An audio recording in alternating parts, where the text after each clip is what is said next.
नमस्कार मित्रों, स्वागत है पुनः आप सभी का एक बार संगम दक्ष के इस ऑनलाइन मंच पर। मित्रों, आखिरी टाइम हमने हिंदी के अंतर्गत वाक्य को पढ़ा था, जाना था कि वाक्य किसे कहते हैं, वाक्य के कितने भेद होते हैं, उनके उदाहरण भी देखा था, ठीक है ना। और उम्मीद करता हूँ कि वो सब आपको समझ में भी आया होगा। आज मित्रों इसी के संदर्भ में हम आगे बढ़ रहे हैं और हिंदी का एक नया टॉपिक के साथ ही आज उपस्थित हुए हैं। उस टॉपिक का नाम है वाच्य। मैं लास्ट टाइम भी जिक्र किया था कि जब हम वाक्य पढ़ते हैं तो वाक्य का ही एक जो हमारा भेद रहता है क्रिया के आधार पर, तो उसे वाच्य कहा जाता है। तो उसी वाच्य पर आज हम जिक्र करने वाले हैं। आइए जुड़ते, एक छोटा सा टॉपिक है, इसको जो है कवर कर लेते हैं जल्दी से। मित्रों देखिएगा, सर्वप्रथम हम जान लेते हैं कि वाच्य होता क्या है। वाच्य क्या होता है? वाच्य की अगर हम बात करेंगे, इसका शाब्दिक अर्थ अगर निकालते हैं तो इसका शाब्दिक अर्थ होता है वाचन, और वाचन का तात्पर्य होता है बोलने से। अर्थात आपका जो है वाच्य का जो शाब्दिक अर्थ निकलेगा वो वाचन, या फिर हम कह सकते हैं कि इसका शाब्दिक अर्थ होता है क्या, बोलना। परंतु यहाँ पर जब हम देखेंगे कि इस व्याकरणिक कोटि के अनुसार जब हम बात कर रहे होंगे इसमें, तो वाच्य का तात्पर्य क्या है मित्रों, थोड़ा सा देखेंगे जरा। आप सभी जानते हैं कि वाक्य के अंतर्गत आपके पास एक जो अनिवार्य पद होता है वो होता है क्रिया। मैं कल लास्ट टाइम भी आपसे जो है जिक्र किया था कि वाक्य का एक अति महत्वपूर्ण जो पद होता है वो क्रिया होता है, जिसके बिना कोई भी वाक्य कंप्लीट नहीं होता है। इस क्रिया के संदर्भ में जब हम बात करते हैं मित्रों, तो ये एक ऐसा पद होता है जिसका ना तो अपना कोई लिंग होता है और ना ही इसका अपना कोई वचन होता है। अर्थात क्रिया का लिंग भी नहीं होता, ये लिंग रहित होता है, ये वचन रहित होता है। तो इसका जो लिंग और वचन का निर्धारण किया जाता है वो या तो मित्रों कर्ता के द्वारा किया जाता है, मतलब कर्ता का जो लिंग होगा वही क्रिया का लिंग होगा, कर्ता का जो वचन होगा वही क्रिया का वचन होगा, या फिर इसके लिंग का जो निर्धारण होता है वो कर्म के आधार पर होता है, यानी कि कर्म का जो लिंग और वचन होगा क्रिया का भी वही लिंग वचन होगा। या फिर जब हम देखेंगे कि दोनों ही के आधार पर क्रिया का लिंग वचन नहीं आएगा, तो वहां पर हम कहते हैं कि भाव के आधार पर जो है क्रिया का लिंग वचन जो है प्रयोग किया जा रहा है। अर्थात हम सरल भाषा में समझ सकते हैं कि वाक्य के अंतर्गत प्रयुक्त जो क्रिया होगी उस क्रिया का अपना ना तो लिंग होगा ना ही उसका अपना वचन होगा। उसका जो लिंग और वचन होगा वो कर्ता कर्म या फिर भाव के आधार पर होता है। यानी कि कर्ता पुरुष जाति का है तो क्रिया भी पुरुष जाति की बनेगी, कर्ता स्त्री जाति का है तो फिर आपकी क्रिया भी स्त्री जाति की बन रही होगी। तो इन तीनों में से मित्रों या तो कर्ता या फिर कर्म, और जहां दोनों के आधार पर जो है क्रिया नहीं बदल रही होगी वहां पर निश्चित है कि भाव के आधार पर ही क्रिया का लिंग वचन जो आपका परिवर्तित हो रहा होगा या फिर प्रयोग किया जा रहा होगा। तो इसी के आधार पर हम इसकी परिभाषा बनाते हैं कि वाक्य के अंतर्गत जो है, या वाक्य के जिस रूप से वाक्य के अंतर्गत जब हम क्रिया के जिस रूप से हमें कर्ता कर्म या फिर भाव का जो है प्रधानता का बोध होता है उसी को वाच्य कहा जाता है। अर्थात हमें क्रिया को पकड़ना है और क्रिया को देखना है कि इस क्रिया का जो लिंग या वचन या इसका जो पुरुष आ रहा है वो किस आधार पर आ रहा है। अगर कर्ता के आधार पर आ रहा है तो हम कहेंगे इस वाक्य में कर्ता प्रधान है। अगर कर्म के अनुसार क्रिया का लिंग वचन आ रहा है इसका मतलब होगा कि यहाँ पर कर्म प्रधान है। या फिर दोनों के आधार पर जब भी क्रिया का लिंग वचन नहीं आ रहा होगा तो सीधी सी बात है कि भाव के आधार पर आ रहा होगा, क्योंकि ध्यान देना क्रिया का अपना तो लिंग और वचन नहीं है, इतना हम जानते हैं। तो क्रिया का जो लिंग और वचन है वो किसके आधार पर निर्धारित होता है, जो वाक्य में प्रधान होता है। तो हम यही कहेंगे कि वाक्य में किसकी प्रधानता है, इसी बात का जो है बोध कराना वाच्य कहलाता है कि क्रिया का लिंग वचन किसके अनुसार आ रहा है। इस बात का जिससे हमें बोध होता है, ज्ञान होता है मित्रों, उसी को ध्यान देना क्या कहा जाता है, उसी को वाच्य कहा जाता है। तो वाक्य के अंतर्गत अगर हमें एक लाइन में इसकी परिभाषा बतानी होगी तो वाक्य के अंतर्गत अंतर्गत कर्ता कर्म या भाव की प्रधानता को ही वाच्य कहा जाता है कि इनमें से प्रधान कौन है, मुख्य कौन है, और जो प्रधान होगा उसी के अनुसार वाक्य की जो आपकी है वो क्रिया बदल रही होगी। अगर हम जिक्र करते हैं इसके ऊपर कि ये जो आपके वाच्य होते हैं वो कितने प्रकार के होते हैं, तो थोड़ा सा देख लीजिएगा जरा इसके संदर्भ में कि वाच्य का जो शाब्दिक अर्थ होता है वो तो है वाचन या फिर बोलने योग्य जो होगा। दूसरी बात है कि क्रिया के उस परिवर्तन को वाच्य कहा जाता है जिसके द्वारा इस बात का बोध होता है कि वाक्य के अंतर्गत कर्ता कर्म या भाव में से किसकी प्रधानता है, यानी कि वाक्य के अंतर्गत कर्ता प्रधान है या कर्म प्रधान है या फिर आपका भाव प्रधान है, जिससे क्रिया के जिस रूप से हमें इस बात का ज्ञान प्राप्त होता है उसी रूप को ध्यान दीजिएगा वाच्य कहा जाता है। तथा इनमें से किसके अनुसार क्रिया का पुरुष वचन या फिर लिंग जो है आ रहा है, तो इसी बात का आकलन करना आपका क्या कहलाता है, वाच्य कहलाता है। क्रिया के जिस रूप से वाक्य में कर्ता कर्म या भाव की प्रधानता का बोध होता है उसी को क्या कहा जाएगा, वाच्य। यानी कि क्रिया के जिस रूप से, मतलब स्त्रीलिंग है क्रिया, पुल्लिंग है क्रिया, एक वचन में क्रिया, बहुवचन में क्रिया, लेकिन उसका जो एक वचन बहुवचन स्त्रीलिंग पुल्लिंग जो आ रही है वो कर्ता के प्रभाव के कारण आ रही है या कर्म के प्रभाव के कारण आ रही है या फिर दोनों में से किसी के प्रभाव के कारण नहीं बल्कि भाव के आधार पर आ रही है, तो इसी बात का जो ज्ञान प्राप्त करना होता है उसी को ध्यान दीजिएगा हम कहते हैं वाच्य। आइए मित्रों, हिंदी में अगर हम वाच्य की बात करते हैं कि हिंदी में वाच्य कितने प्रकार के होते हैं, तो हिंदी में हम बात करेंगे तो वाच्य आपके जो है 3 प्रकार के होते हैं। इनमें प्रथम होता है आपका कर्तृवाच्य, दूसरा है कर्मवाच्य और तीसरा होता है भाववाच्य। बात सिंपल सी है, जहां पर वाक्य में जो वाक्य का मुख्य बिंदु होगा या फिर वाक्य का जो प्रधान पद होगा अगर कर्ता है तो उसी को हम कर्तृवाच्य कहेंगे। अर्थात हम सिंपली कह सकते हैं कि अगर कर्ता के अनुसार वाक्य की क्रिया के लिंग और वचन में परिवर्तन हो रहा होगा तो उसी को कर्तृवाच्य कहा जाता है। यानी कि मैं अगर कर्ता को पुल्लिंग रखूं तो क्रिया भी पुल्लिंग बन रही है, कर्ता को स्त्रीलिंग रखूं तो क्रिया भी स्त्रीलिंग हो रही है, कर्ता एक वचन रखूं क्रिया भी एक वचन आ रही है, जैसे ही कर्ता को बहुवचन करूं तो क्रिया भी बहुवचन में बदल रही है। तो कर्ता की प्रधानता जिस वाक्य में होगी या जिस वाक्य में क्रिया का जो रूपांतरण हो रहा होगा वो कर्ता के अनुसार हो रहा होगा उसी को क्या कहा जाएगा, कर्तृवाच्य कहा जाएगा। कर्मवाच्य, जिस वाक्य की क्रिया कर्ता के अनुसार ना बदल कर कर्म के अनुसार बदल रही होगी, कर्ता तो होगा उसमें परंतु कर्ता का प्रभाव नहीं है उस क्रिया के ऊपर, और उसके ऊपर किसका प्रभाव होगा, तो उसके ऊपर प्रभाव कर्म का है। यानी कि कर्म अगर पुल्लिंग है तो क्रिया पुल्लिंग हो रही है, चाहे फिर कर्ता स्त्रीलिंग क्यों ना हो। तो कर्म के ही लिंग वचन के अनुसार जब क्रिया बदलेगी तो उसी को मित्रों हम क्या कहेंगे, कर्मवाच्य कहेंगे। इसके पश्चात भाव की बात करेंगे तो भाव की ध्यान दीजिएगा, जहां पर कर्ता के अनुसार क्रिया ना बदले, कर्म के अनुसार भी क्रिया ना बदले, वहीं पर कहा जाएगा कि वो भाववाच्य है आपका। अर्थात जब क्रिया आपकी ना तो कर्ता के लिंग वचन और ना ही कर्म के लिंग वचन के अनुसार बदल रही होगी उसी को भाववाच्य कहा जाता है। आइए जरा इस पर थोड़ा सा जिक्र करते हैं। सर्वप्रथम बात करते हैं कर्तृवाच्य पर। कर्तृवाच्य किसे कहेंगे तो मैं जिक्र कर चुका हूं, जिस वाक्य का जो है ध्यान दीजिएगा मुख्य बिंदु कौन होगा, कर्ता होगा, उसी को क्या कहा जाएगा, कर्तृवाच्य कहा जाएगा। यानी कि वाक्य का जो प्रधान है वो कर्ता है, ना कि कर्म और भाव। वाक्य की जो आपकी क्रिया का लिंग वचन है वो कर्ता के अनुसार बदल रहा है, क्रिया का जो लिंग वचन वो ना कर्म के अनुसार बदल रहा है ना भाव के अनुसार, उसी को ध्यान दीजिएगा कर्तृवाच्य कहा जाएगा। कर्ता का सीधा सीधा यहाँ पर प्रभाव है। जैसे देखो उदाहरण के तौर पर, राम अखबार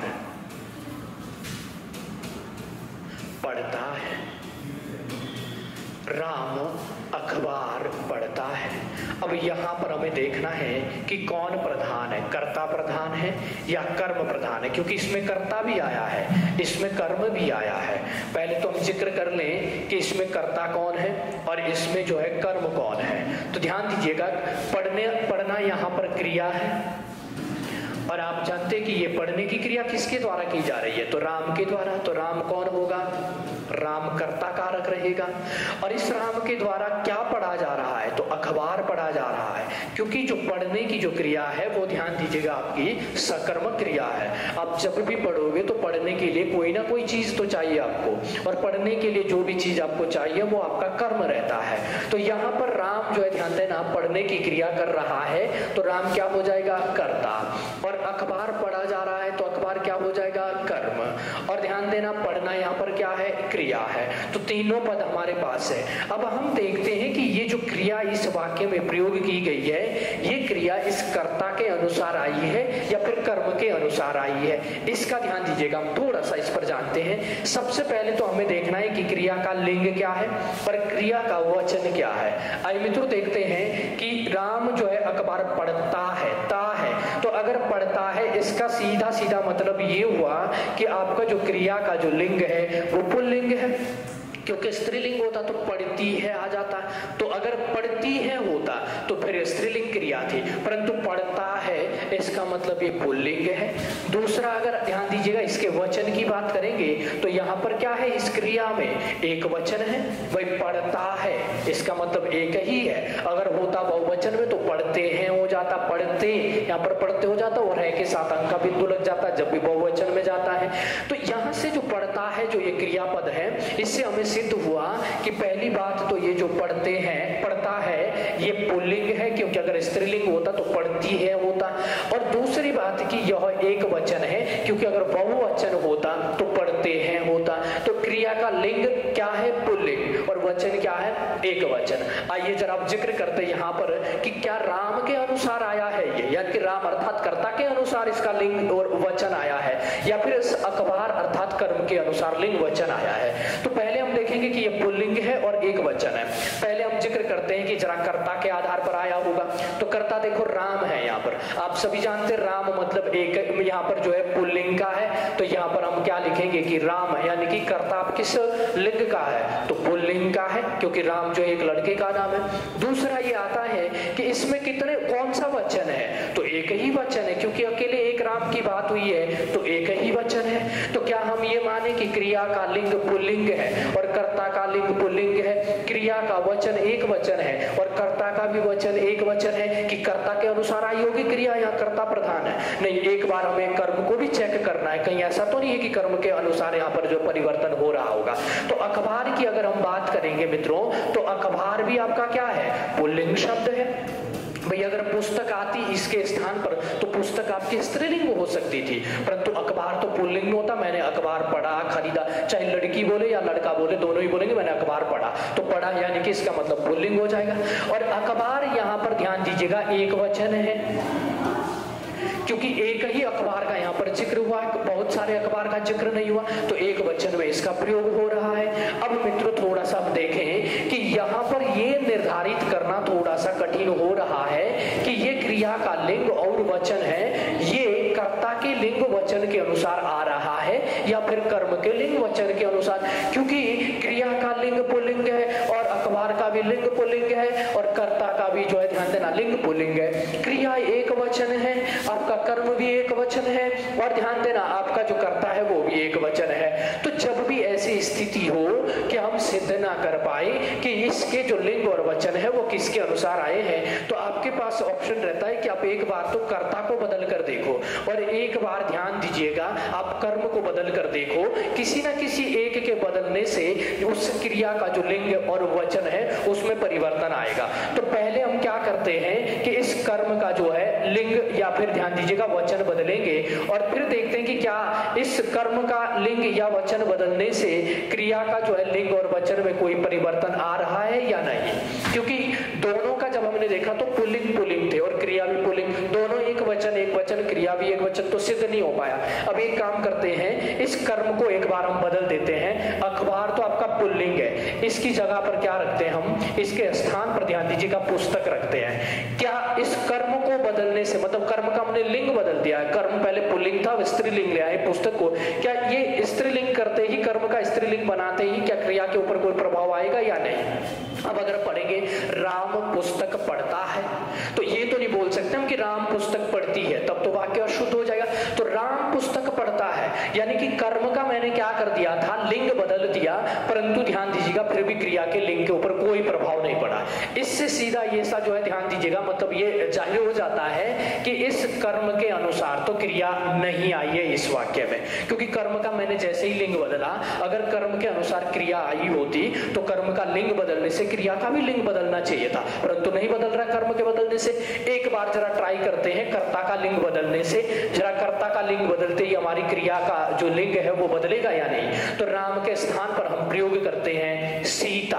अब जैसे ही मैंने राम के स्थान पर सीता रखा तो मित्रों देखिएगा सीता अखबार पढ़ती है, देखो सीधा प्रभाव पड़ गया है क्रिया के ऊपर, यानी कि कर्ता का जैसे ही लिंग बदला तो इसका तुरंत क्या हो रहा है, भले मैं कर्म फिर आपका जो पुल्लिंग वाला प्रयोग कर लूं, देखो सीता पुस्तक पढ़ती है, सीता अखबार पढ़ती है, राम अखबार पढ़ता है, राम पुस्तक पढ़ता है, यानी कि कर्ता अगर मैं पुल्लिंग का प्रयोग करूं, फिर कर्म चाहे पुल्लिंग में बोलूं, कर्म चाहे स्त्रीलिंग में बोलूं, जो क्रिया आ रही है वो पुल्लिंग की ही आ रही है, पढ़ता ही आ रहा है दोनों बार, पुस्तक पढ़ता है, अखबार पढ़ता है। और अगर मैं इसको स्त्रीलिंग में रखूं तो क्रिया दोनों बार में क्या बन रही है, स्त्रीलिंग बन रही है, चाहे मैं स्त्रीलिंग वाले कर्म का प्रयोग करूं या पुल्लिंग वाले कर्म का प्रयोग करूं। सीता अखबार पढ़ती है, सीता पुस्तक पढ़ती है। तो यहां से इस बात का जो है ध्यान दीजिएगा, हमें पता चलता है कि इस वाक्य में कौन प्रधान है, तो इस वाक्य में कर्ता की प्रधानता है। क्यों?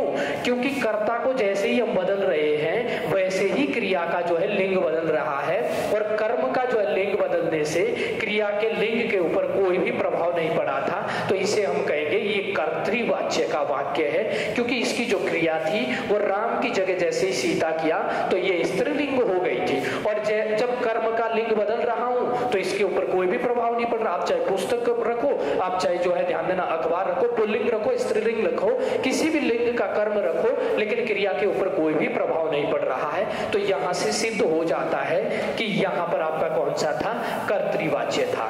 आइए एक और उदाहरण देखते हैं। जैसे देखो यहां पर राम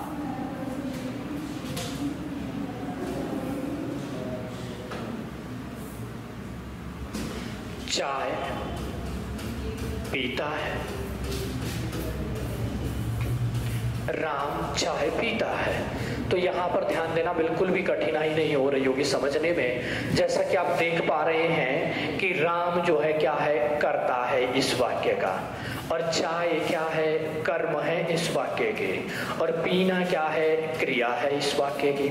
आइए सबसे पहले क्रिया पर हम जिक्र करते हैं कि क्रिया का लिंग क्या है। पीता है तो पुल्लिंग है, स्त्रीलिंग होता तो पीती है होता, और पिता है मतलब एक वचन है। कर्ता की बात करेंगे तो कर्ता राम क्या है, पुल्लिंग है, और ध्यान देना एक ही राम है तो एक वचन है। जैसे ही हम यहाँ कर्म में आते हैं तो चाय ध्यान देना स्त्रीलिंग शब्द है, मैंने चाय पी, पिया नहीं पी, पानी पिया, पानी पुल्लिंग है, चाय पी, चाय स्त्रीलिंग है, तो ध्यान दीजिएगा स्त्रीलिंग है। तो सीधी सी बात यह आई कि कर्म का तो लिंग यहाँ पर स्त्रीलिंग है, परंतु क्रिया का जो लिंग है वो पुल्लिंग है। तो ये पुल्लिंग क्रिया क्यों आई होगी, किसके अनुसार आई है, तो सीधा सा यहाँ पर पता चल रहा है कि राम के लिंग के अनुसार, अर्थात कर्ता के लिंग के अनुसार। कर्ता पुल्लिंग है और क्रिया भी पुल्लिंग है, इसका मतलब कर्ता प्रधान है इस वाक्य में, तो कर्ता के अनुसार क्रिया का लिंग है। तो कर्म का तो लिंग यहाँ पर जो है क्या है, आपका स्त्रीलिंग है। अगर कर्म यहाँ पर प्रधान होता तो क्रिया आपकी स्त्रीलिंग की आई होती। तो ध्यान दीजिएगा इस वाक्य में कौन सा है प्रधान, यानी कि इस वाक्य का मुख्य बिंदु या फिर प्रधान बिंदु क्या है, तो वो कर्ता है, क्योंकि इसी के अनुसार क्रिया का लिंग और वचन में परिवर्तन हो रहा है। एक आखिरी उदाहरण रखता हूं इसका, जैसे उदाहरण है सीता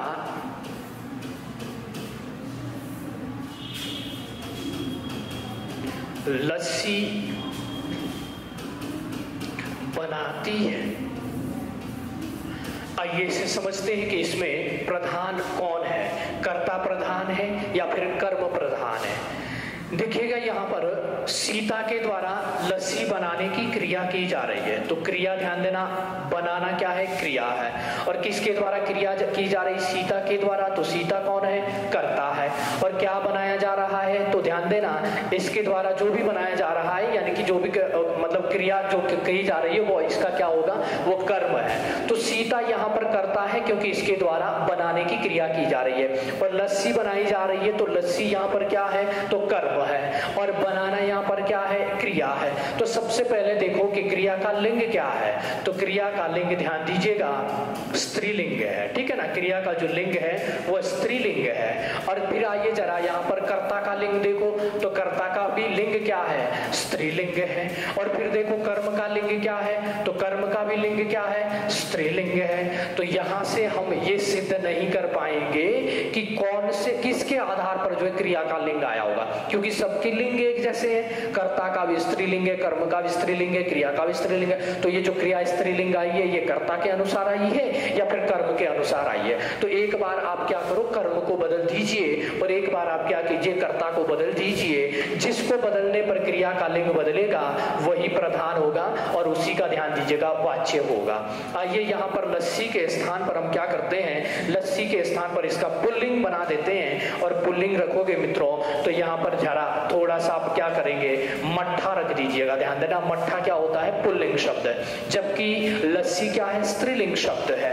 और इधर आइएगा जरा, सीता के स्थान पर हम राम रख देते हैं। अब मैंने क्या कर दिया है कि कर्ता के भी दोनों ही रूप रख दिए हैं, पुल्लिंग भी रखा है, स्त्रीलिंग भी रखा है। कर्म के भी दोनों ही लिंग रखे हैं, पुल्लिंग भी रखा है, स्त्रीलिंग भी रखा है। अब देखना यह है कि ये जो क्रिया है इस क्रिया का लिंग किसके आधार पर बदल रहा है। सीता लस्सी बनाती है और सीता मट्ठा बनाती है, यानी कि कर्म आप चाहे पुल्लिंग में प्रयोग कर लो या स्त्रीलिंग में प्रयोग कर लो, क्रिया आपके स्त्रीलिंग में ही प्रयोग हो रही है। सीता लस्सी बनाती है मतलब स्त्रीलिंग क्रिया, और सीता मट्ठा बनाती है तो ये पुल्लिंग था कर्म और ये स्त्रीलिंग है कर्म। तो इन दोनों का प्रयोग कर लिया हमने, परंतु क्रिया के ऊपर कोई भी प्रभाव नहीं पड़ा। ये क्रिया जो आपकी स्त्रीलिंग में ही प्रयोग हो रही दोनों बार, जबकि मट्ठा मैंने पुल्लिंग यहाँ पर प्रयोग कर लिया है। अब मट्ठा के जगह कोई भी मतलब रख लो, कुछ भी रख लो, आप खाना रख लो, खाना भी पुल्लिंग में आता है। सीता खाना बनाती है तो स्त्रीलिंग में प्रयोग हो रहा है, यानी कि सीता का प्रभाव पड़ रहा है। नहीं तो यहां से देखो एक बार, राम लस्सी बनाता है, राम लस्सी बनाता है, राम मट्ठा बनाता है, यानी कि इनके लिंग बदले जाए तो इनका क्रिया के ऊपर कोई प्रभाव नहीं है। परंतु जैसे ही यहाँ पर बदल रहे, सीता को रखते हैं तो बनाती आ रहा है, फिर कर्म चाहे पुल्लिंग रखो या स्त्रीलिंग, राम को रखते हैं तो क्रिया बनाता आता है, यानी कि पुल्लिंग में बदल रहा है। फिर चाहे आप कर्म स्त्रीलिंग का रखो या पुल्लिंग का रखो, तो सीधा सीधा प्रभाव किसका है यहाँ पर, क्रिया के ऊपर। तो हमें जो है यहाँ पर सिद्ध होता है कि यहाँ पर क्रिया के ऊपर जो प्रभाव है वो कर्ता का है, क्योंकि कर्ता के लिंग को बदलने से क्रिया का लिंग बदल रहा है। इसलिए इसे भी हम क्या कहेंगे, ये भी हमारा कर्तृवाच्य है, क्योंकि इस वाक्य के अंतर्गत कर्ता प्रधान है, इसीलिए तो कर्ता के लिंग के अनुसार क्रिया का लिंग बदल रहा है। आइए मित्रों, अब इसके बाद हम जानते हैं कि जब कर्ता के साथ ने विभक्ति का प्रयोग हो तो हमेशा इस बात का ध्यान देना, कर्ता के साथ जब भी ने विभक्ति लगेगी वो आपका हमेशा कर्तृवाच्य ही होगा, क्योंकि कर्ता जो कारक होता है उसका जो परसर्ग या विभक्ति चिन्ह होता है वो ने ही होता है। कर्ता के साथ जब भी ने लगेगा वो आपका कर्तृवाच्य होगा। परंतु इस बात का जरूर ध्यान देना, कर्ता के साथ जब भी ने लगा होगा तो क्रिया कभी भी कर्ता के अनुसार नहीं आती है, क्रिया सदैव आपकी कर्म के अनुसार आती है। परंतु वहां पर जो वाच्य पढ़ा जाएगा वो कर्तृवाच्य ही पढ़ा जाएगा। मैंने आपको बताया कि कर्ता के साथ जब भी ने विभक्ति का प्रयोग हो तो हमेशा ध्यान देना वाच्य आपका क्या होगा, कर्तृवाच्य होगा। कर्ता के साथ जब भी ने विभक्ति हो तो क्रिया हमेशा ध्यान देना कि वो सकर्मक क्रिया होगी, और कर्ता के साथ जब भी ने विभक्ति का प्रयोग हो तो समझ लेना उसमें हमेशा भूतकाल होता है। तो ये दो चार चीजें हमेशा याद रखना कि कर्ता के पीछे जैसे ही ने विभक्ति लग जाएगी फिर आपको कुछ भी नहीं देखना इधर उधर, सीधा है कि वाच्य इसमें कर्तरी होगा, क्रिया सकर्मक होगी और काल भूतकाल होगा। जब भी कर्ता के पीछे ने विभक्ति। फिर आपको ये नहीं देखना है कि क्रिया कर्ता के अनुसार आ रही है या कर्म के अनुसार आ रही है, ये ध्यान देना। हम आगे जब जो है वाच्य के हमारे जो प्रयोग होंगे उसमें हम जानेंगे कि किस तरह से जब क्रिया आपकी कर्म के अनुसार आती है लेकिन जो कर्ता के साथ ने विभक्ति लगता है तो इसी को हम कहते हैं कर्तृ, मतलब आपका जो है कर्तृवाच्य और कर्मणि प्रयोग, इसी को हम नाम देते हैं जब वो आगे वाच्य के प्रयोग देखेंगे। देखो जैसे उदाहरण के माध्यम से हम समझने का प्रयास करते हैं कि राम ने अखबार पढ़ा। हमने यहां पर पढ़ा है कि राम ने अखबार पढ़ा। आइए देखते हैं यहां पर जो क्रिया का लिंग है वो क्या है। तो पढ़ा क्रिया आई है, इसका तात्पर्य है कि यहां पर जो क्रिया है वो आपकी क्या है, वो पुल्लिंग है। अब देखिएगा जरा, अखबार आपका क्या है, कर्म है, और इस अखबार का भी लिंग क्या है, तो ये भी आपका पुल्लिंग है। और यहां पर देखेंगे कि राम कौन है, तो ये कर्ता है क्योंकि पढ़ने की क्रिया इसके द्वारा की जा रही है, और इसका भी लिंग क्या है, तो इसका भी लिंग पुल्लिंग है। मित्रों यहाँ पर कर्ता, कर्म और क्रिया तीनों के लिंग एक समान है। तो हम यहाँ पर अगर निर्धारित करें कि ये जो पढ़ा यानी कि क्रिया है, जो पुल्लिंग क्रिया आई है, वो अखबार के अनुसार आई है या राम के अनुसार आई है, तो अगर तो ने विभक्ति ना लगी होती है तो हमें चेक करने की आवश्यकता थी, एक बार लिंग इसका बदल देते, एक बार लिंग इसका बदल देते, देखते कि किसके अनुसार आया। परंतु जैसे ही यहाँ पर ने विभक्ति लगी है ना, तो ये सिद्ध हो गया है कि क्रिया का जो लिंग है वो कर्ता के अनुसार नहीं, कर्म के अनुसार आया है। परंतु वाच्य फिर भी कौन सा होगा, कर्तृवाच्य होगा, क्योंकि ने विभक्ति लगी है। कर्ता की अपनी विभक्ति जहां भी साथ में लगेगी, हमेशा ध्यान देना, आगे आपको चेक करने की आवश्यकता नहीं है। 100% इसकी जो क्रिया आई होगी वो इस अखबार के अनुसार आई होगी, कर्म के अनुसार आई होगी। परंतु कर्ता की अपनी विभक्ति जब साथ में लग जाए तो वाच्य सदैव वहां पर कर्तृवाच्य ही होगा। इसी को हम कर्तृवाच्य कर्मणि प्रयोग कहते हैं। देखिएगा जरा, अगर मैं यहाँ पर बताऊं आपको कि कर्ता के अनुसार यहाँ पर क्रिया नहीं आई है, किसके अनुसार आई है, तो कर्म के अनुसार आई है। आइए जरा, अगर मैं राम के स्थान पर सीता रखूं तो भाई अगर तो सीता रखने से इसकी जो है ध्यान दीजिएगा क्रिया बदल जाएगी, तो इसका मतलब तो कर्ता के अनुसार बदल रही है। तो देखेंगे जरा, राम ने अखबार पढ़ा, सीता ने अखबार पढ़ा, यानी कि कर्ता का कोई प्रभाव नहीं है क्रिया के ऊपर। यहां पर बदल दो जरा, इसके स्थान पर आप पुस्तक रख दो। अब पढ़ो, राम ने पुस्तक पढ़ी। देखो जैसे ही कर्म का लिंग बदला तो पढ़ी हो गया, पढ़ा के स्थान पर पढ़ी हो गया, स्त्रीलिंग बन गया। और सीता ने पुस्तक पढ़ी, यानी कि लिंग जो आएगा वो हमेशा और हमेशा आपका कर्म के अनुसार ही आएगा जब कर्ता के साथ ने विभक्ति होगी। परंतु ध्यान देना, हमेशा यहाँ पर जो वाच्य होगा वो कर्तृवाच्य ही होगा, इस बात का हमेशा ध्यान देना।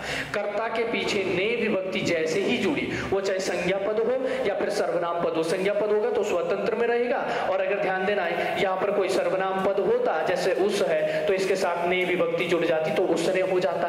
परंतु इस बात का ध्यान देना है कि कर्ता के साथ ने विभक्ति लगेगी तो हमेशा कर्तृवाच्य ही होगा, लेकिन क्रिया उसकी जो होगी उस समय वो कर्म के अनुसार आ रही होगी, परंतु वाच्य फिर भी आपका क्या रहेगा, कर्तृवाच्य रहेगा। इस बात का जरूर ध्यान देना। आगे हम जब अभी प्रयोग पढ़ेंगे इसी में तो ध्यान देना, और ज्यादा ये जो आपका क्लियर हो जाएगा कि कैसे इसमें इसका प्रयोग होता है। कर्तृवाच्य के बाद दूसरा जो हमारा आता है वो मित्रों होता है कर्मवाच्य। अब कर्मवाच्य क्या है, तो सिंपल सी बात है, जिस वाक्य की क्रिया का लिंग वचन कर्म के अनुसार बदलता होगा उसी को कर्मवाच्य कहा जाएगा। देखिएगा जरा, जैसे उदाहरण देते हैं कि राम द्वारा पुस्तक पढ़ी जाती है, राम द्वारा पुस्तक पढ़ी जाती है। देखेंगे यहाँ पर कि राम द्वारा पुस्तक पढ़ी जाती है, इस जो है क्रिया का लिंग वो या फिर वचन जो है किसके अनुसार आ रहा है। तो सबसे पहले अगर हम बात करेंगे मित्रों तो यहाँ पर पढ़ी जाती है, यानी कि आपकी जो क्रिया है वो क्या है, स्त्रीलिंग की है, स्त्रीलिंग की है।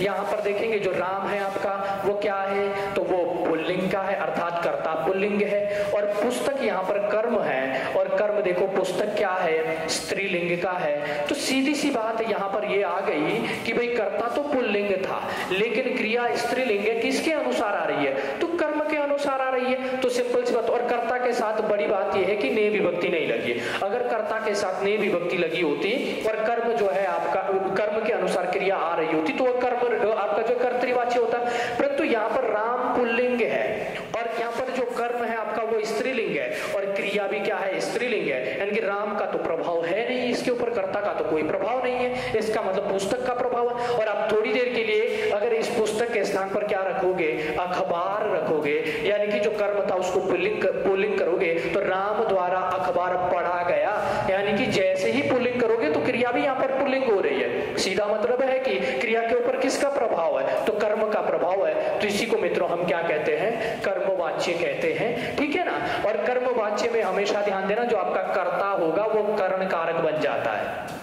क्या बन जाता है, कर्ण कारक, क्योंकि कर्ता के पीछे जो विभक्ति लगेगी से, के द्वारा, के जरिए, और आप जानते हैं कि जहां भी साधन के रूप में से, के द्वारा या के जरिए लगता है वो कर्ण कारक होता है। ये विभक्तियां कर्ण कारक की है। तो कर्ता के पीछे जब भी ये विभक्तियां लग जाएगी और फिर आप देखोगे कि कर्म के अनुसार ही आपकी क्रिया बदल रही। पुस्तक रखते हैं तो पढ़ी जाती है, अखबार रखते हैं तो पढ़ा जाता है। यहाँ पर चाहे आप राम लिखो या सीता लिखो, इससे कोई फर्क नहीं पड़ेगा। सीता द्वारा पुस्तक पढ़ी जाती है, सीता द्वारा अखबार पढ़ा जाता है। पुल्लिंग रखो, स्त्रीलिंग रखो, कोई फर्क नहीं पड़ रहा। क्रिया किसके अनुसार बदल रही है, कर्म के अनुसार। इसी को क्या कहा जाएगा, तो ये ध्यान देना आपका कर्मवाच्य कहलाएगा। अब ध्यान देना मित्रों, अगर हम लेते हैं एक और वाक्य लेते हैं, जैसे मैंने लिया राम द्वारा श्याम को, राम द्वारा श्याम को पीटा गया। तो हमेशा इस बात का ध्यान देना आप जरा, राम यहां पर कौन है, पीटने की क्रिया कर रहा है तो ये कर्ता हो गया। श्याम को क्या किया जा रहा है, पीटा जा रहा है, तो कौन है, कर्म कारक है। और पीटना क्या है यहां पर, तो ध्यान देना क्या हो जाएगा, क्रिया हो जाएगा। हमेशा एक बात है अब यहां पर भी नोट करने वाली है आपको, ध्यान देना मित्रों, जब भी कर्म के साथ को विभक्ति लगी हो, कर्म के साथ जब भी को विभक्ति लगी हो वो हमेशा कर्मवाच्य होगा। फिर कर्म के अनुसार क्रिया बदल रही होगी चाहे ना बदल रही होगी, मतलब सेम स्थिति वही है कि कर्ता के साथ अगर ने विभक्ति लग गई तो क्रिया चाहे कर्ता के अनुसार बदले ना बदले तो वह कर्तृवाच्य ही होगा। ने विभक्ति अपनी उसकी लग गई, सेम स्थिति यहाँ पर है कि कर्म के साथ जब भी उसकी अपनी विभक्ति जुड़ जाएगी, को विभक्ति आएगी, फिर क्रिया आपकी चाहे इसके अनुसार बदले चाहे ना बदले। कहने का मेरा मतलब है फिर चाहे क्रिया आपकी कर्ता के अनुसार आए या फिर ध्यान देना कर्म के अनुसार आए या फिर भाव के अनुसार आए, किसी भी आधार पर आए, बस जैसे ही कर्म के साथ आपको को दिखेगा आप लगा देना कि वो कर्मवाच्य है। सिंपल सी बात है कि जब तो हम देखेंगे कि कर्म के अनुसार क्रिया बदल रही है और कर्म के साथ को का प्रयोग नहीं है, तो उस समय ध्यान देना कर्म के अनुसार क्रिया बदल रही होगी तो निश्चित है कि वहां तो कर्मवाच्य होगा ही होगा। परंतु स्थिति अगर ऐसी है कि कर्म के अनुसार क्रिया नहीं बदल रही है परंतु कर्म के साथ को विभक्ति लगी हुई है तो वहां पर भी आपका कर्मवाच्य ही होगा। इसी को हम कहते हैं कर्मणिवाच्य भाव प्रयोग, जो कि आगे हम देखेंगे। आइए मित्रों, ये कर्मवाच्य है हमारा। इसके पश्चात आगे हम जो देखेंगे, अब बात करते हैं भाववाच्य की।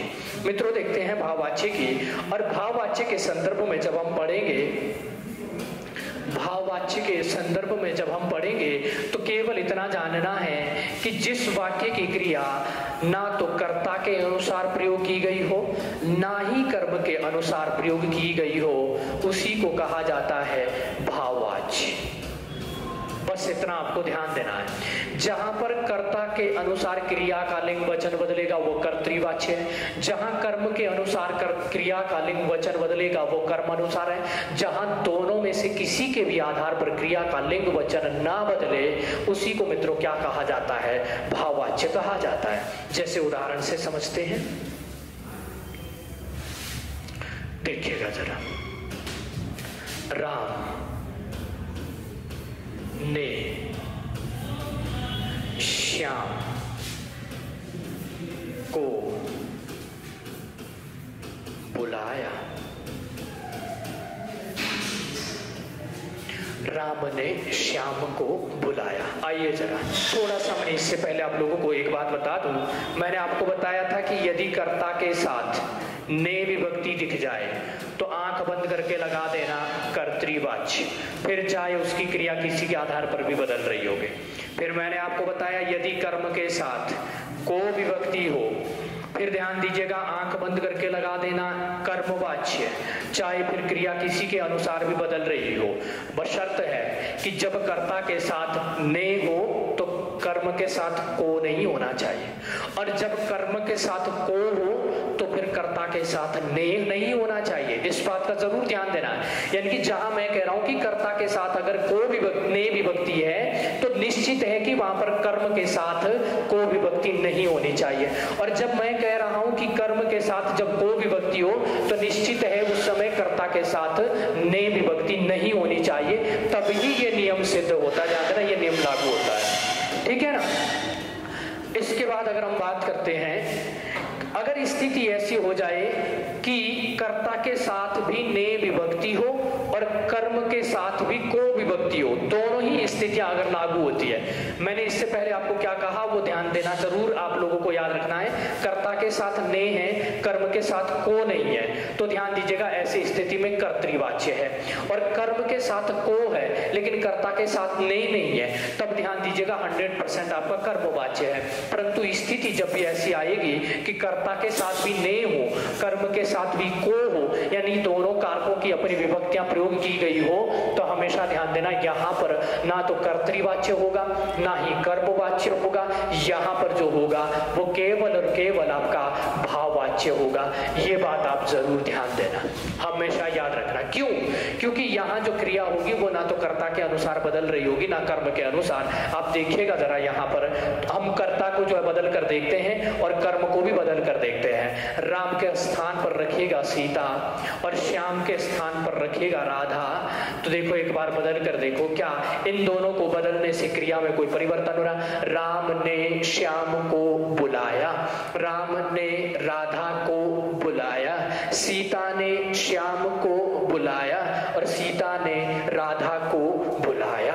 यानी कि कर्म का भी आपने लिंग बदल कर देख लिया और कर्ता का भी लिंग बदल कर देख लिया, लेकिन ये जो बुलाया एक वचन पुल्लिंग क्रिया थी, इसमें कोई भी परिवर्तन नहीं हुआ। ये बुलाया बुलाया ही हर बार आ रहा है, चाहे राम से करवाओ, सीता से करवाओ, इधर श्याम को रखो या फिर इधर ध्यान देना आप राधा को रखो, तो इनमें कोई भी परिवर्तन नहीं हो रहा है। इसी को ध्यान दीजिएगा भाववाच्य कहा जाता है। जब कर्ता और कर्म दोनों के आधार पर जो है क्रिया का लिंग परिवर्तित ना हो तो ध्यान देना उसी को क्या कहा जाता है? भाववाच्य कहा जाता है। हमेशा याद रखना, मैं फिर से एक बार बता दूं, अगर कर्ता के साथ को विभक्ति है, कर्म के साथ कोई विभक्ति नहीं है तो वह कर्तृवाच्य है। अगर ध्यान देना कर्म के साथ को विभक्ति है और कर्ता के साथ कोई विभक्ति नहीं है तो वह आपका कर्मवाच्य है। और अगर कर्ता के साथ ने विभक्ति है, कर्म के साथ भी को विभक्ति, दोनों के साथ विभक्तियां हैं, तो वहां पर भाववाच्य है। वहां का लिंग जो होगा वो ना तो कर्ता के अनुसार बदल रहा होगा ना ही कर्म के अनुसार बदल रहा होगा। आइए मित्रों अब हम स्लाइड में देखते हैं, जो हमने चर्चा की है उसको उदाहरण सहित यहाँ पर जो है देखने का प्रयास करते हैं। सबसे पहले कहा कि जिस वाक्य में बोलने का मुख्य बिंदु कर्ता हो वहां क्या होता है? कर्तृवाच्य होता है। कर्तृवाच्य में कर्ता को केंद्र में रखकर कथन किया जाता है। दूसरी बात, जिस वाक्य में क्रिया का लिंग वचन कर्ता के लिंग व वचन के अनुसार बदलता रहता है उसी को क्या कहते हैं? कर्तृवाच्य। यानी कि कर्ता पुल्लिंग है तो क्रिया भी पुल्लिंग, कर्ता स्त्रीलिंग है तो क्रिया भी स्त्रीलिंग है। जैसे देखो लड़का खाना खाता है, लड़की खाना खाती है, जैसे ही कर्ता का लिंग बदलेंगे क्रिया का भी लिंग बदलेगा। लड़का देखो सेब खाता है, सेब खाता है, यहाँ पर अगर इसका हम बदल देते खाना के जगह यहाँ पर हम स्त्रीलिंग रखते हैं कुछ भी, ध्यान देना, जैसे इमली शब्द है स्त्रीलिंग है तो लड़का इमली खाता है। यानी कि आप कर्म का क्या कर रहे हैं? लिंग बदल रहे हैं। आप अगर रखोगे खाना, आप अगर रखोगे आम तब भी लड़का आम खाता है, लड़का इमली खाता है, लेकिन जैसे ही सीता रखेंगे सीता खाना खाती है, यानी कि सीता को मतलब कर्ता का जो लिंग है वो बदलने से क्रिया का लिंग बदल रहा है, कर्म का लिंग बदलने से कोई भी प्रभाव नहीं पड़ रहा। रमा आम खाती है, देखो रमा क्या कर रही है, आम खाती है।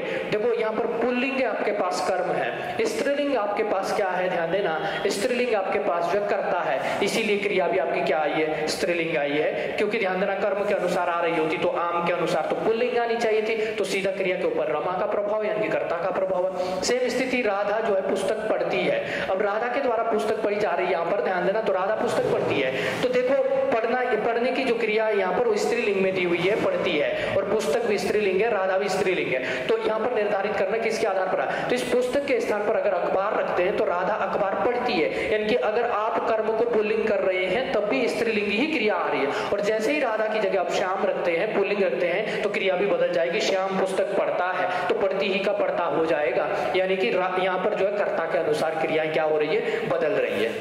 अगली बात हमने जो जाननी वो है कि क्रिया कर्म के अनुसार, देखो जैसे भूतकाल में सकर्मक क्रिया होने पर कर्ता के आगे ने पर सर्ग लग जाएगा, और क्रिया कर्ता के अनुसार ना होकर, ध्यान देना, कर्ता के अनुसार ना होकर किसके अनुसार होगी, आपकी जो है कर्म के अनुसार होगी, परंतु यहाँ पर भी क्या होगा, वाच्य कर्तृ ही होगा। जैसे मैंने बताया जब भी ने विभक्ति लग जाए तो जैसे ही ने विभक्ति का प्रयोग हो जाएगा तो वहां पर आपका कर्तृवाच्य, इस बात का ध्यान देना, बस शर्त है कि सामने जो कर्म होगा वो निर्जीव होना चाहिए, क्योंकि मैंने कहा कि कर्म के साथ को नहीं होना चाहिए, तभी ये कर्ता मतलब ने लगने पर जो कर्तृवाच्य होगा, क्योंकि सामने अगर सजीव कर्म आएगा तो निश्चित ही आपको को विभक्ति लगानी पड़ेगी, निर्जीव कर्म जब तक रहेगा तब तक ध्यान देना को विभक्ति का प्रयोग नहीं होगा।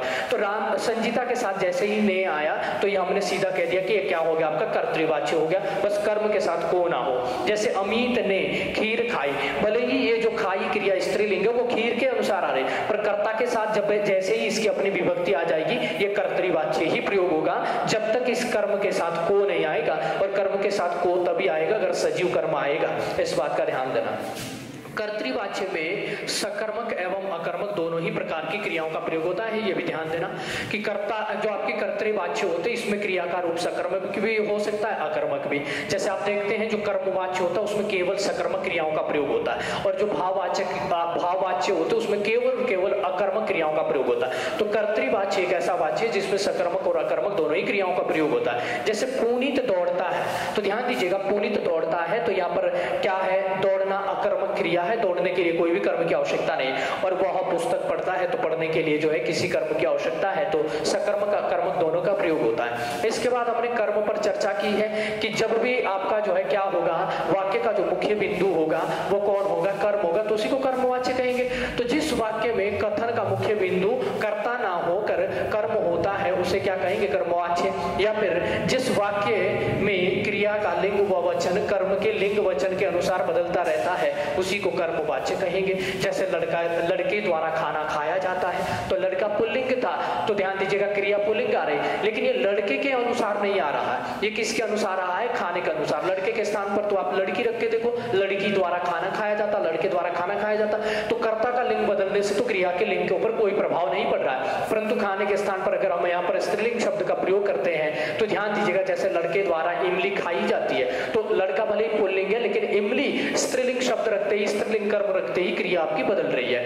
मोहन द्वारा पुस्तक पढ़ी जाती है, मोहन पुल्लिंग है और पुस्तक यहाँ स्त्रीलिंग है, और क्रिया देखो स्त्रीलिंग आ रही है, यानी कि यहाँ पर मोहन का कोई प्रभाव नहीं है, ये स्त्रीलिंग इस कर्म के अनुसार ही क्रिया में मतलब क्रिया का प्रयोग हुआ। सीता द्वारा अखबार पढ़ा जाता है, सीता स्त्रीलिंग है लेकिन पढ़ा जाता क्रिया पुल्लिंग है, तो ये किसके अनुसार आया, क्योंकि अखबार यहाँ पर पुल्लिंग कर्म है इसलिए इसके अनुसार आया है। तो इन तीनों वाक्यों में जो क्रिया के ऊपर प्रभाव है वो किसका है, वो कर्म का है, इसलिए इसे क्या कहेंगे, कर्मवाच्य कहेंगे।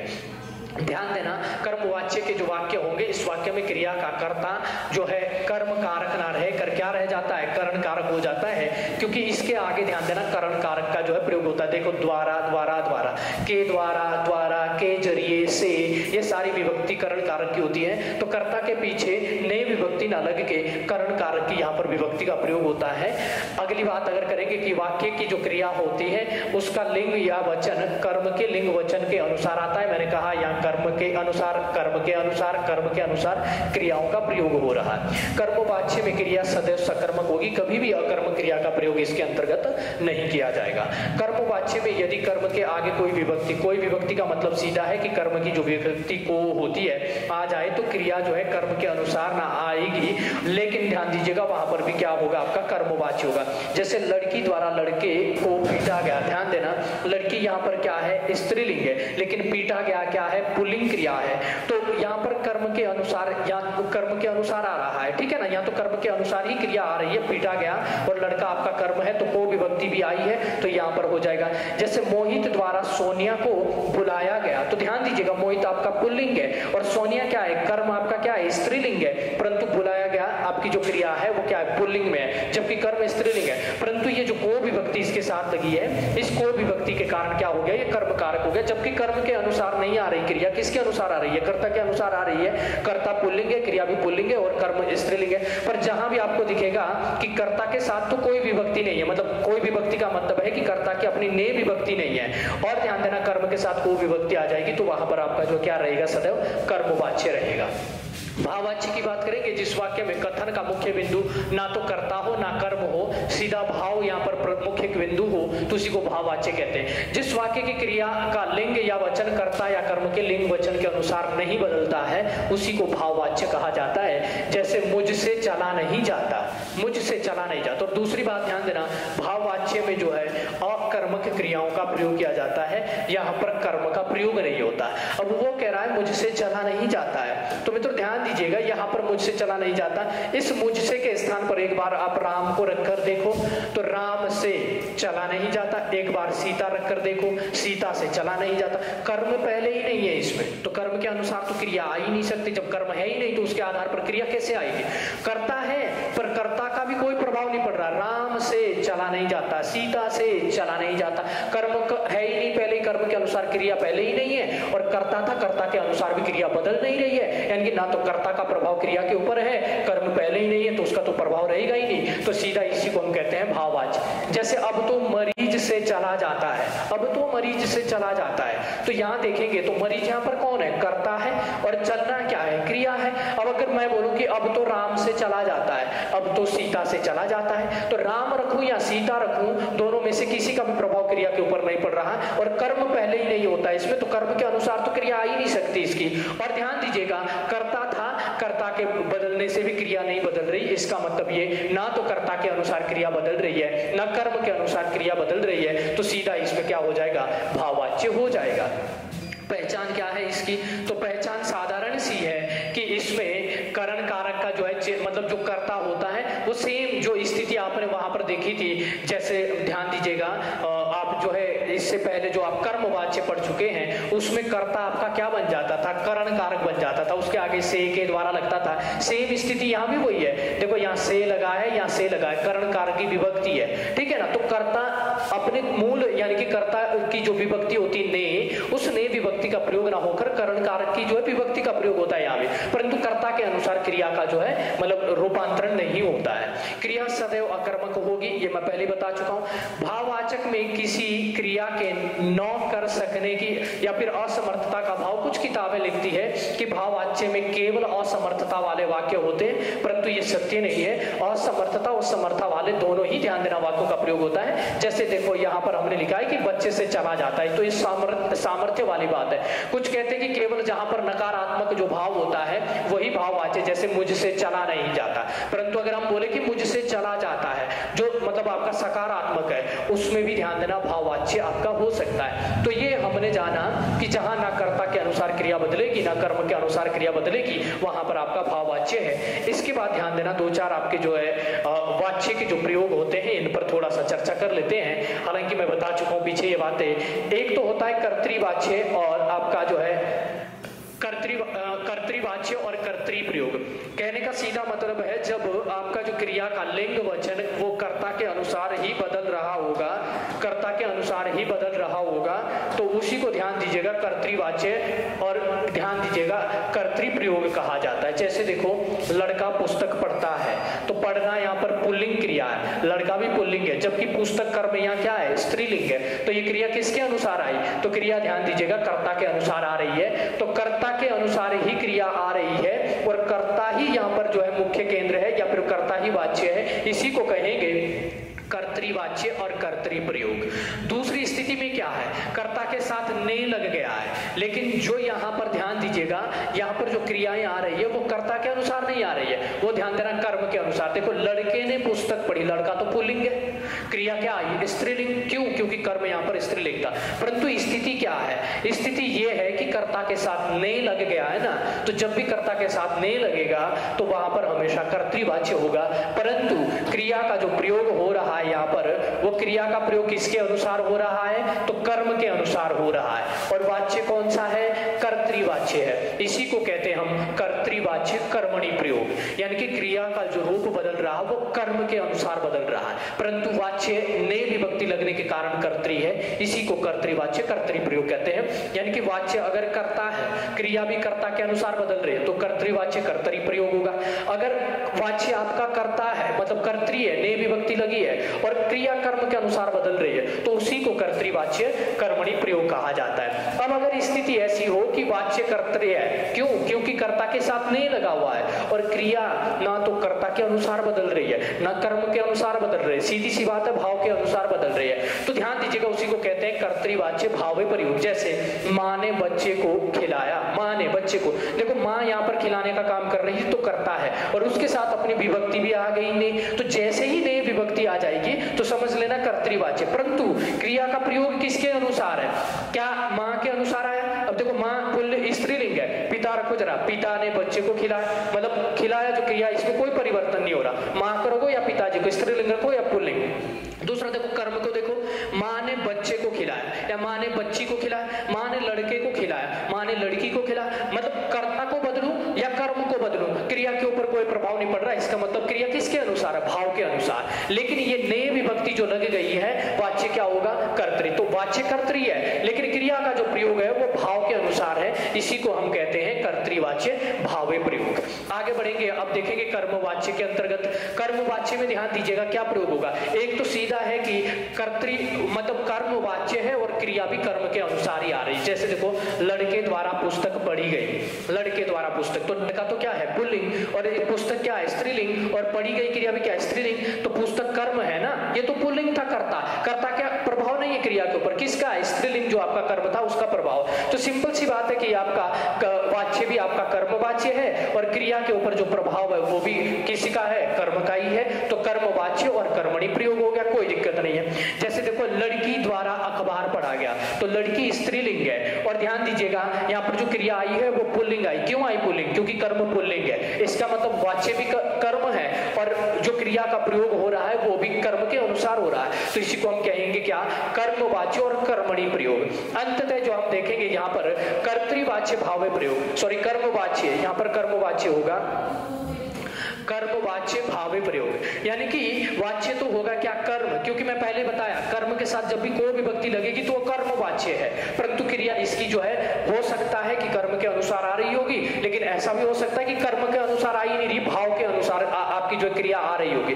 तो जब भाव के अनुसार क्रिया आ रही होगी परंतु कर्म के साथ कोई विभक्ति लगी होगी, तो ध्यान दीजिएगा वहां पर आपका क्या होगा, कर्मवाच्य होगा परंतु भावे प्रयोग। जैसे देखो, लड़की द्वारा लड़के को बुलाया गया, अब देखो लड़की द्वारा लड़के को बुलाया गया, अगर मैं यहाँ पर लड़का रखूं, लड़के द्वारा लड़के को बुलाया गया, अगर यहाँ लड़की रखूं, लड़की द्वारा लड़की को बुलाया गया, लड़की द्वारा लड़के को बुलाया गया, मतलब यहाँ लड़का लड़की कुछ भी रखो, यहाँ लड़का लड़की कुछ भी रखो, बुलाया गया ही आएगा, यानी कि क्रिया में कोई परिवर्तन नहीं हो रहा, ना कर्ता के अनुसार ना कर्म के अनुसार, यानी भाव के अनुसार हो रहा है। तो प्रयोग क्रिया का किसके अनुसार है, भाव के अनुसार, परंतु कर्म के साथ को विभक्ति लगी है, इसलिए वाच्य कौन सा है, कर्म है, तो इसी को कहेंगे कर्मवाच्य और भाव प्रयोग। तो ये था मित्रों हमारा आज का जो है भाव वाला टॉपिक, और उम्मीद करता हूं कि आप लोगों को अच्छे से समझ में आया होगा। जिसको जहां भी कोई समस्या होगी वो पूछ सकते हैं अपने कमेंट के माध्यम से। और आप बने रहिए संगम दक्ष के साथ। मिलते हैं हम अगले क्लास में। और आपको निरंतर जो है उत्तराखंड की भी क्लासें मिल रही है, हिंदी की भी क्लासें मिल रही है। तो सुबह 8 बजे, 8 या सवा 8 बजे के मतलब जो है समय पर आप लोगों को डेली हिंदी की क्लास मिलेगी।